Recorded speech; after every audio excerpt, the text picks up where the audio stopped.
নমস্কার বন্ধুরা, আমার চ্যানেলে তোমাদের সকলকে স্বাগত জানাই। আমার আজকের রেসিপি মটরশুঁটি আর ডিমের অমলেট কারি। এই কারিটা খেতে খুবই সুস্বাদু হয়। এই কারি বানানোর জন্য সবার আগে যেটা লাগবে সেটা হলো মটরশুঁটি। আমি বেশ কিছু মটরশুঁটি নিয়ে নিয়েছি। মটরশুঁটিগুলো একটা গ্রাইন্ডার জারে নিয়ে নিচ্ছি।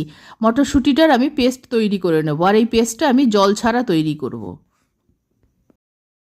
পেস্টটা তৈরি করার সময় কয়েকটা কাঁচা লঙ্কা দিয়ে দিলাম, চামচ জোয়ান দিয়ে দিলাম। আর সবগুলো মটরশুঁটি একবারে বাটা যাবে না, তাই আমি দুবারে বেটে নেব। প্রথমবারের মটরশুঁটিটা বাটা হয়ে গেছে, আমি ঢেলে নিচ্ছি। বাকি মটরশুঁটিগুলো মিক্সিং জারে নিয়েছি, আর নিয়েছি পাতলা করে কাটা একটা ছোট্ট সাইজের আলু। আলুটাও পেস্ট করে নেব সঙ্গে। আর দিয়ে দিলাম কিছুটা ধনেপাতা। আর আলুটা ব্যবহার করেছি বাইন্ডিংয়ের জন্য। এই পেস্টটাও তৈরি হয়ে গেছে, ঢেলে নিচ্ছি। আন্দাজ মতো নুন আর হলুদ দিয়ে দিলাম। মিহি করে কোচানো পেঁয়াজ দিয়ে দিলাম। একটা বাটিতে 4 চামচ বেসন মেপে নিয়েছি, বেসনটা দিয়ে দিলাম। এবার সব উপকরণ আগে হাত দিয়ে ভালো করে মিশিয়ে নেব। হাত দিয়ে সব উপকরণ ভালো করে মিশিয়ে নেওয়ার পর দুটো ডিম ভেঙে দিয়ে দিলাম। মটরশুঁটি যদি বেশি পরিমাণে নাও তাহলে তোমরা 3টে ডিমও ভেঙে দিতে পারো, তাহলে কোনো অসুবিধে নেই। আমি 2টো ডিমই ব্যবহার করছি। একটা কাঁটা চামচ দিয়ে ডিমটা ভালো করে মটরশুঁটির পেস্টের সঙ্গে মিশিয়ে দিচ্ছি। ডিমটা মটরশুঁটি বাটার সঙ্গে ভালো মতো মিশিয়ে দিয়েছি, আর একটা থকথকে পেস্ট তৈরি করে নিয়েছি। একটা প্যান গরম করে নিয়েছি, প্যানে অল্প সাদা তেল দিয়ে দিলাম।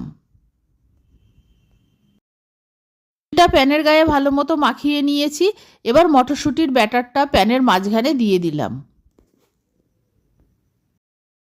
এবার এই পেস্টটা হাত দিয়ে প্যানের চারদিকে সমানভাবে ছড়িয়ে দিচ্ছি। ফ্লেমটাকে লো করে একটা ঢাকনা দিয়ে 3-4 মিনিটের জন্য ঢেকে দিলাম।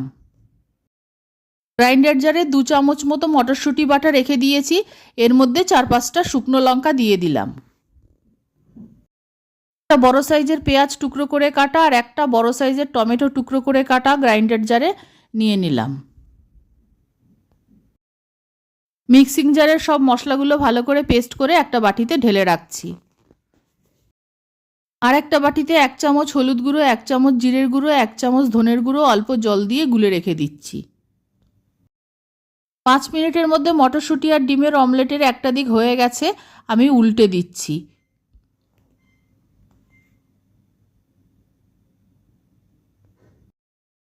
এই দিকটা ভালো মতো হয়ে গেছে, আর চাপা দেওয়ার দরকার নেই। আরেকটা দিক 2-3 মিনিটের মধ্যেই হয়ে যাবে।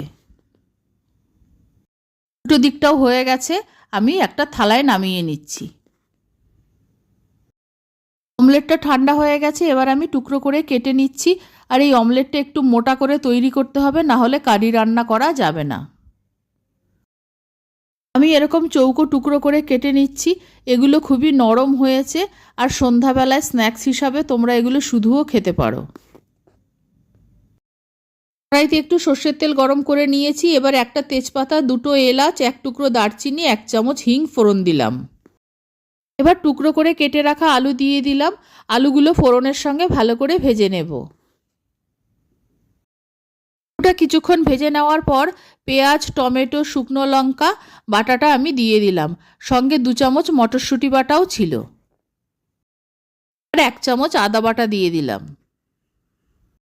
এবার বাটিতে গুলে রাখা ধনে জিরে পাউডার আর হলুদ গুঁড়োটা দিয়ে দিলাম। আন্দাজ মতো নুন দিয়ে দিলাম। এবার মশলাটা খুব ভালো মতো কষিয়ে নিচ্ছি। যতক্ষণ না পর্যন্ত মশলার ওপরে তেল ভেসে উঠবে ততক্ষণ মশলাটাকে কষাতে থাকবো।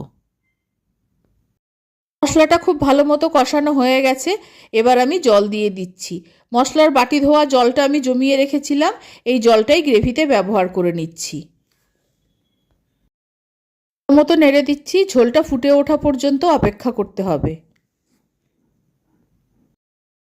গ্রেভিটা খুব ভালো মতো ফুটে গেছে, আলুগুলোও খুব ভালো মতো সিদ্ধ হয়ে গেছে, নুনও ঠিক আছে। এবার টুকরো করে কেটে রাখা মটরশুঁটি আর ডিমের অমলেটগুলো সবটাই আমি ঝোলের মধ্যে দিয়ে দেব। আর 1 চিমটি গরম মশলা দিয়ে দিলাম, একটা সুগার ফ্রি দিয়ে দিলাম। রান্নাটা হয়ে গেছে, নামিয়ে নিচ্ছি।